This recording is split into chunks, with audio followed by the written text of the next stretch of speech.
Kalau di tiap rumah tuh ada apa? Goa kalau kita di Sunda bilangnya Bu, lumbung. Lumbung, di situ disimpan padi, kelapa dan lain-lain. Nah, setiap malam Jumat, itu dari kecil sama nenek sama Uwa tuh disuruh coba kamu ambilin bunga mawar tuh di rumah si sana gitu kan. Bunga mawarnya lagi lebat. Nah, itu tuh buat sajen, Bu.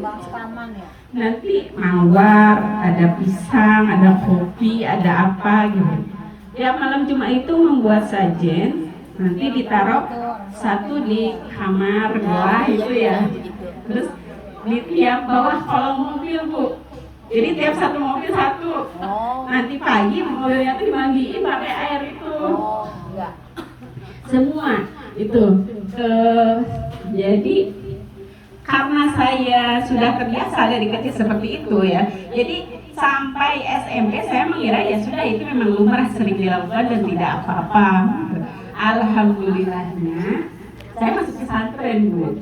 Di pesantren kan kita diajari ya tauhid, kemudian yang merusak tauhid itu apa. Nah, di situ saya baru tahu ternyata semua praktek yang saya kerjakan itu haram, ya, musyrik semua.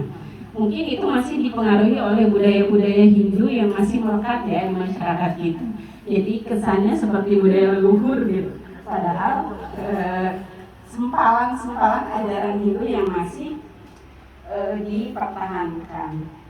Jadi karena kita sering praktek-praktek seperti itu, jadinya hal-hal yang klinik itu kayak biasa gitu. Ya, jin itu jadi biasa gitu. Saya tuh waktu kecil masih ingat, kalau ada orang hilang barang yang dicari anak di bawah usia 7 tahun, termasuk saya pernah dulu. Nanti jari kita ibu ditemin pakai tinta gitu sama si dukunnya itu. Terus suruh lihat, kamu lihat apa di jari? Saya benar-benar lihat loh, gini. Coba lihat di jari ada apa? Tapi katanya yang bisa lihat cuma anak kecil yang berbalik gitu. Saya lihat situ ada TV, terus ada orang lagi duduk-duduk. Beneran, gelangnya tuh ada di sungai rumah orang yang itu. Mungkin ya karena jinnya itu kan sering dipanggil ya, sudah jadi kebiasaan sehari-hari, sudah jadi temannya.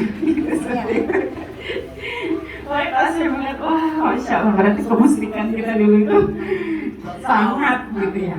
Tapi kalau belum tahu, dimaafkan. Nah, yang PR-nya lagi, saya harus mengingatkan keluarga, Bu. Ya, ketika kita disuruh-suruh lagi sudah nggak mau, pelan-pelan kita memberitahu kepada mereka, gitu ya. Jadi syirik ini adalah zulmun azim. Syirik adalah sebuah kezaliman yang sangat besar. Yang menjadi kontradiktif pada saat ini, orang ingin bahagia nih, Bu. Kan bahagia versi mereka itu apa? Sukses ya, punya usaha bagus, punya jabatan bagus. Nah, biasanya orang datang ke mana, Bu? Ke dukun kan? Ya, mereka ini sukses tapi datangnya ke dukun. Menurut konsep Al-Quran dari awal ya ini sudah salah, ya. Sudah mah suksesnya materi, datangnya ke dukun pula dengan syirik. Mau dapat apa dia? Ya, karena kalau menurut logika kita, dia mau kaya, minta ke dukun. Dukun tuh kaya nggak miskin. Kalau dukun dia bisa mengkayakan orang, ya dia duluan yang kaya, gitu ya, logikanya lah. Jadi orang pada hari ini salah kaprah. Di dalam surat Al-Kahfi disebutkan, la yuflihus sahiru haitsu ata. Jadi tidak akan pernah bahagia, tidak akan pernah sukses orang yang datang kepada ahli sihir, gitu ya. Bagaimanapun dia berusaha, haitsu ata. Jadi haitsu ata tuh dalam bahasa Arab tuh apapun yang dia lakukan, ya.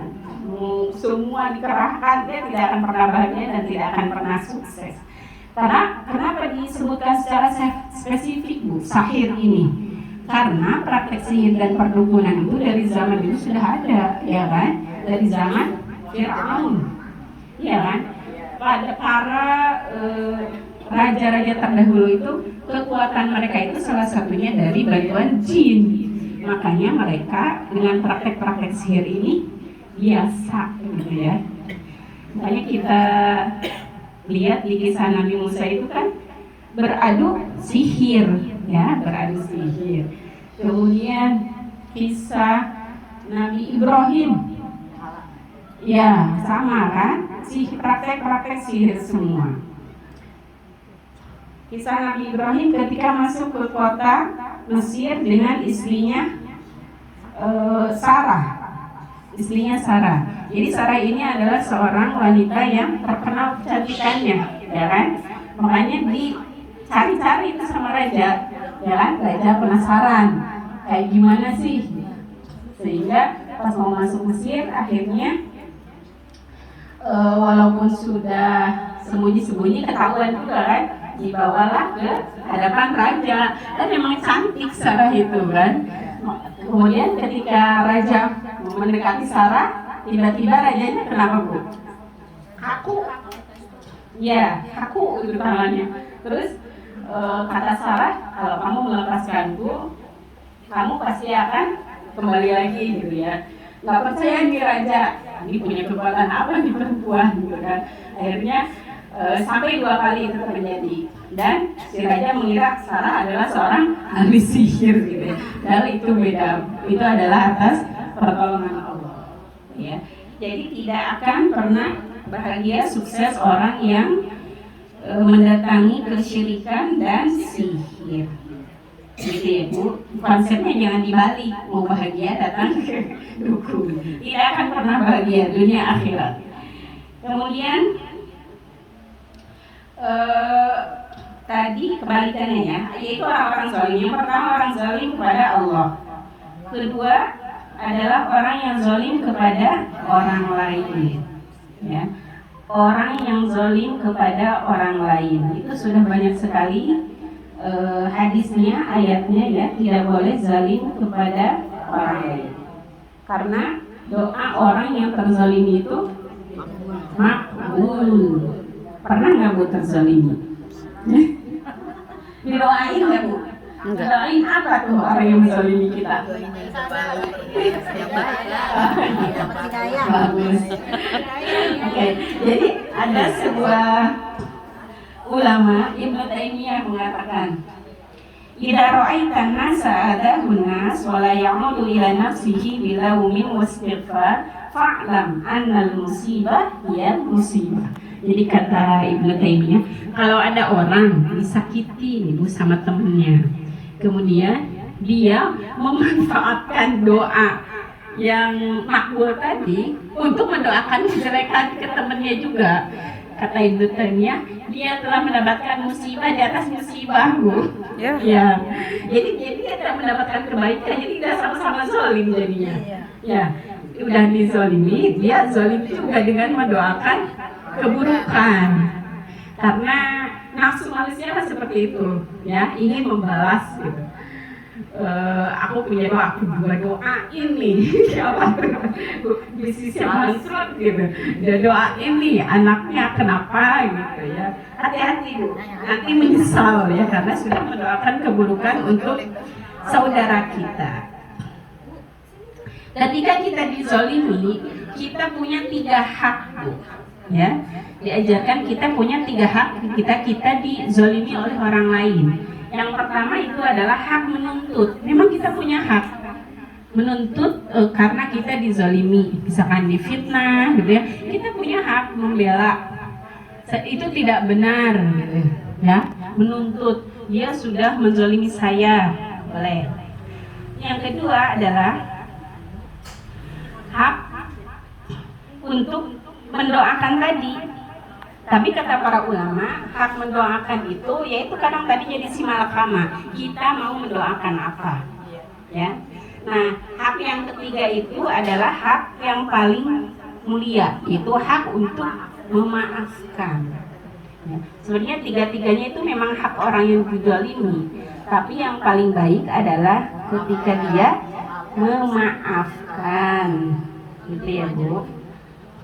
Jadi jangan malah begini.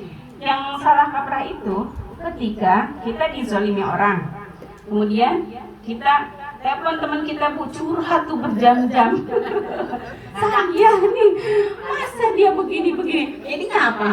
Kita yang lebih zalim, kita menggibahkan dia berjam-jam dengan teman kita. Itu perlu timbang-timbangan Bu. Lah, dia zalim kita sekali, kita menggibahin dia sejam, lah kita yang rugi. Hati-hati. Jadi sebaik-baik ketika kita dizalimi itu kita memaafkan. Kemudian ada juga kenapa? Berat. Ya memang tidak semua, butuh latihan lah Bu, butuh latihan. Karena manusiawinya memang kesel, iya dong. Kesel, pengen balas ya kan, pengen nyari sekutu. Masa sih ini gitu? Ya kan, nyari sekutu. Dalam sebuah hadis disebutkan orang yang dizalimi kemudian dia bersabar. Nah intinya sabar Bu. Zadallahu lahu izzan, kata Allah. Allah akan mengangkat wibawanya Bu. Naik dia derajatnya. Wibawa di hadapan manusianya dia akan naik. Di hadapan musuhnya ya, di hadapan orang yang menzalimi dia itu akan naik ketika dia bersabar. Kalau ketika kita membalas kayak tadi jadi selevel, jadi sama-sama. Jadi konsepnya begitu, menurut Allah maafkan, kemudian bersabar. Nanti Allah akan memberikan kita kemuliaan, derajatnya itu mungkin tidak langsung kita sadari, tapi dari haibah itu apa ya? Bawaannya itu nanti akan terlihat Bu. Orang yang suka memaafkan, gitu ya, orang yang suka bersabar itu akan terlihat. Jangan sama-sama dibalas. Itu 3 hak orang-orang yang terzalimi yang boleh dia dilakukan. Kemudian yang terakhir adalah zalim terhadap diri sendiri. Jangan sampai zalim terhadap diri sendiri. Zalim terhadap diri sendiri yang paling tinggi adalah dengan menyekutukan Allah. Syirik, ya. Kemudian dengan menjadi orang bangkrut nanti di akhirat. Itu kan zalim ke diri sendiri ya Bu. Kita sudah capek-capek beramal di dunia, sudah hidup lama, tapi pas balik ke akhirat kita bangkrut Bu. Kok zong? Iya betul. Karena ada kata Rasulullah, tahukah kalian siapa orang-orang yang bangkrut itu? Kemudian dijawab oleh Rasulullah, orang yang pada hari kiamat nanti dia datang dengan pahala sholatnya, pahala puasanya, pahala sedekahnya, pahala apa lagi Bu? Pahala qiyamul lailnya. Pokoknya dia udah rajin lah, difulin sama dia di dunia. Tapi ketika ditimbang di hari kiamat nanti zong gitu. Kenapa nih? Nah, karena ada orang-orang yang dia zolimi, ada hak-hak orang yang belum dia tunaikan, gitu kan? Nanti dia punya banyak nih pahala, tapi datang si tetangganya, dia dulu zolim pada saya, gitu, diambil, gitu kan? Lama-lama habis, ketika masih ada orang yang menuntut hak, dan pahala dia sudah habis, akhirnya keburukan dia menuntut hak dikasih ke dia, gitu ya. Zalim terhadap diri sendiri itu seperti itu. Jadi nantinya akan menjadi manusia yang bangkrut di hari kiamat. Kemudian zalim terhadap diri sendiri juga ada dengan membiasakan diri dalam kemaksiatan, gitu ya. Sudah tahu maksiat tapi diulang lagi, gitu ya, dibalikin lagi, gitu ya. Walaupun para ulama menyebutkan kita memang manusia Bu, jadi manusia itu makhluk yang diciptakan untuk 50-50, punya potensi beramal, punya potensi bermaksiat, gitu. Tapi jangan sampai maksiatnya lebih banyak dari amalnya. Tapi kan iman itu naik turun, ya memang gitu kan. Iman naik turun. Karena kalau iman lagi naik stabil, ya lagi turun maksiat lagi. Solusinya seperti apa? Taubat lagi Bu. Terus aja seperti itu, nggak apa-apa. Kita buat apa saya mah sholat? Saya kok orang yang berdosa gitu. Nggak gitu konsepnya. Tetap saja. Jadi main tarik-tarikan lah sama setan gitu. Ya, sampai kita meninggal sedang berusaha di situ, gitu ya. Tapi jangan sampai mengalah, Bu. Setan itu dilawan. Ya, pagi-pagi mau bangun, aduh ngantuk. Ya lawan, itu setan gitu. Saya kalau ngebangunin anak-anak, bangun subuh masih ngantuk, ya ngantuk dilawan gitu. Ngantuk kok diikutin dia kan? Itu setan yang sedang tarik-tarikan.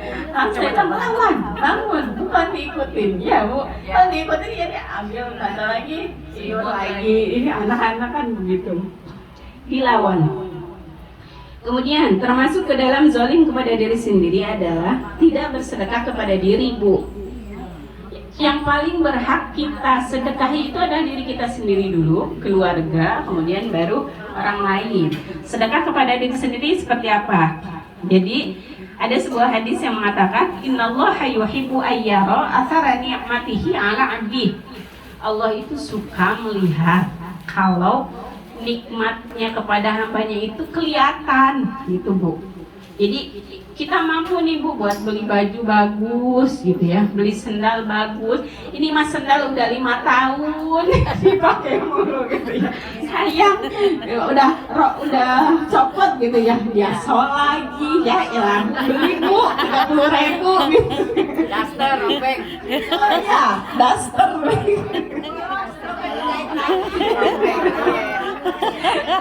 Daster kesayangan.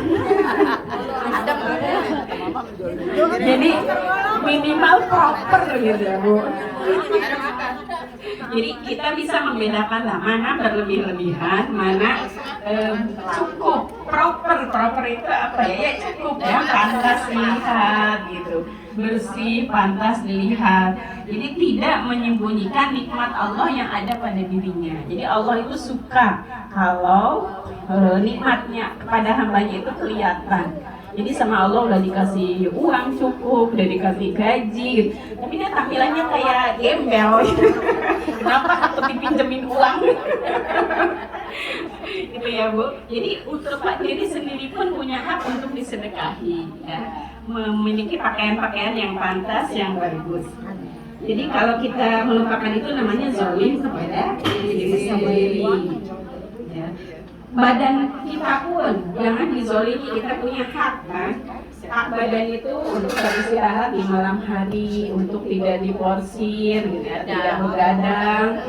Bos. Hak diri sendiri, jangan sampai kita zolim terhadap diri sendiri. Itu pun hak diri itu memberikan jiwa kita makanan-makanan yang bagus. Dan 3 poin kebutuhan diri dipenuhi, kebutuhan ilmu, kebutuhan fisik, kebutuhan ruh. Ya, itu 3. Tidak boleh zalim kepada diri sendiri. 3 kebutuhan itu harus dipenuhi, ya Bu ya. Jangan sampai kita Islam itu kan rahmatan lil alamin katanya. Bagaimana mau Islam rahmatan lil alamin, kepada diri sendiri aja kita zalim gitu ya. Makanan, terutama makanan nih yang sering agak diabaikan ya. Apalagi kalau badan kita sudah punya tanda-tanda gitu ya. Karena Allah itu sudah men-setting tubuh kita itu smart gitu kan. Kalau udah gerges, kalau udah agak pening-pening ya kurangi labu gitu, makan yang bikin kolesterolnya lah gitu ya. Itu termasuk tidak menzalimi diri sendiri adalah dengan memberikan makanan yang sehat untuk tubuh. Rasulullah sudah mengajarkan 1/3 untuk minuman, 1/3 untuk makanan, 1/3 untuk bernafas. Ya. Kalau berlebihan nanti akan menimbulkan berbagai macam penyakit. Karena kata Rasulullah, syarrul wi'a'i al-batn, seburuk-buruk piring, bejana, tempat itu adalah perut, Bu. Dia adalah sumber semua penyakit gitu ya. Jadi jangan zalim terhadap diri sendiri ya, Bu. Bisa beli bedak, Bu? Beli, Bu. Ya kan? Bisa beli skincare, beli, Bu. Asal jangan berlebihan. Saya mah skincare-nya mau yang alami aja ya, nggak apa-apa dilakukan gitu ya. diri kita punya hak untuk tidak kita zalimi, dirawat. Itu masuk salah satu cara kita bersyukur kepada Allah dengan merawat pemberiannya. Ya. Kemudian untuk closingnya terakhir ada sebuah konsep dari Syekh Abdul Razak. Jadi konsep agar kita bahagia nih Bu, yang paling simpelnya adalah akui nikmat Allah kepada kita. Yang kedua, akui salah kita kepada Allah. Sudah, begitu saja. Jadi ketika kita dizalimi orang nih, kita jangan mencari pihak ketiga, ya kan? Kita introspeksi saja. Oh, mungkin Allah mendatangkan orang ini menzalimi saya gitu ya, karena ingin menghapus dosa saya yang lain, atau memang kita punya andil gitu dalam dizalimi oleh orang tersebut. Kata Syekh Abdul Razak, sudah, kalau orang sudah punya konsep seperti itu, hidupnya akan bahagia, hidupnya akan tenang, karena hanya fokus dia dengan Allah saja. Sudah, apa yang Allah perintahkan dia laksanakan, apa yang Allah larang dia ikutin. Dia tidak ada urusannya lagi tuh sama manusia. Bodoh amat, mau dibenci, mau dicaci, mau difitnah, saya tetap seperti ini gitu ya. Sikapmu tidak akan menentukan sikapku gitu ya. Kamu mau judes sama apa, saya akan tetap baik, senyum gitu ya. Karena saya bersama Allah. Keren gitu.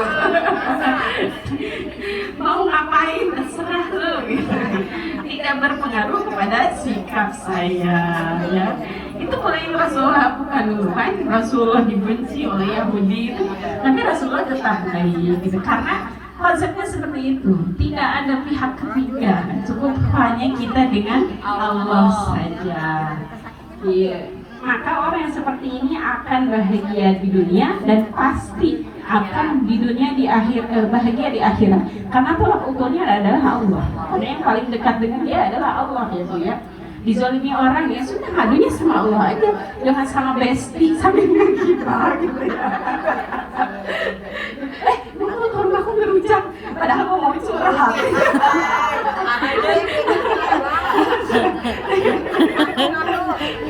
Hati-hati ya Bu, saya amalannya Bu, itu membakar amalannya.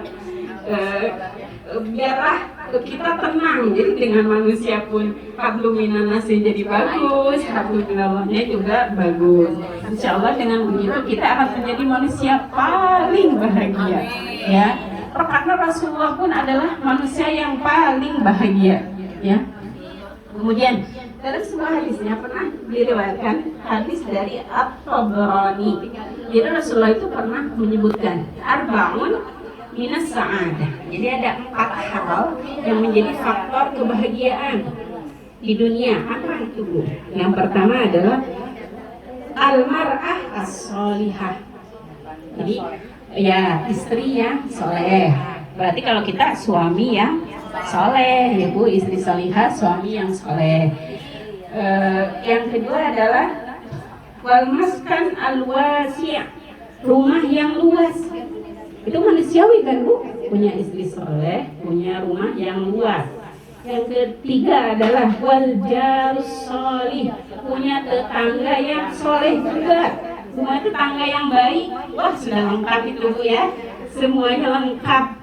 Makanya ada kaul ulama yang mengatakan al-jaru qabla dar. Jadi kalau kita mau cari rumah, cari tetangganya dulu Bu. Jangan sekarang lihat kompleknya dulu. Wah ini rumahnya 2 lantai, harganya berapa, speknya seperti apa gitu ya. Terus ada yang view-nya apa. Enggak Bu, kalau konsep Islam ketika kita mencari rumah, kita lihat tetangganya dulu. Jadi ada al-jar qabla dar. Jar itu tetangga, dar itu rumah. Tetangga dulu sebelum rumah. Karena tetangga itu akan menentukan circle kita kan, keimanan kita, ibadah kita, seperti itu. Dan yang keempat, poin keempat itu adalah wal markabul hani. Markab itu apa? Kendaraan. Al-hani itu yang nyaman, dan kendaraan yang nyaman. Itu disebutkan oleh Rasulullah. Memang 4 hal itu adalah salah satu faktor dari as-sa'adah. kebahagiaan. Nah, terus gimana dong kalau rumah saya sempit? Nah, balik lagi Bu, itu hanya faktor. Yang utamanya tetap yang tadi. Memang Rasulullah rumahnya besar Bu. Rasulullah itu atap rumahnya bisa dipegang kalau kita berdiri. Kalau ganti lampu mah pakai tangga di sini belum pakai tangga Bu. Rasulullah itu rumahnya. Jadi kalau berdiri atapnya terpegang gitu ya dalam riwayat itu. Jadi rumahnya biasa saja. Memang kata Rasulullah, kalau kalian diberikan 4 hal ini bersyukurlah, karena ini menjadi adalah faktor-faktor kebahagiaan di dunia. Tapi kalaupun tidak, Rasulullah mencontohkan sendiri. Rumah saya kecil, kendaraan Rasulullah apa? Kadang keledai, kadang berjalan, ya pakai api, ya berjalan kaki. Rasulullah pernah pula punya unta merah, kan? Pernah diceritakan pula. Jadi hidup itu memang naik turun. Rasulullah pun sama kan, naik turun, pernah naik unta. Unta merah itu kalau sekarang BMW lah Bu. Yang kalau kita bawa pop es ditaruh di tengahnya tuh ada polisi tidur, nggak bakalan tumpah Bu. Stabil ya. Kalau mobil mahal tuh gitu. Jadi kita mau makan dibuat apa di dalam, mobilnya mau es juga itu aman. Nggak bakalan tumpah-tumpah. Nah seperti itulah. Unta merah zaman dulu tuh adalah kendaraan paling mahal. Pernah Rasulullah menunggangi unta merah. Tapi Rasulullah pun pernah banyak dalam hadis kan menunggang keledai gitu ya. Ya kalau keledai di kita itu mungkin setaranya apa ya? Avanza gitu ya, angkot ya nggak apa-apa gitu sama. Jaklingko, trans gitu ya. Ya apa Bu? Kata Rasulullah itu memang asbabus sa'adah, tapi lihatlah saya dengan punya Allah, saya adalah manusia paling bahagia di dunia dan di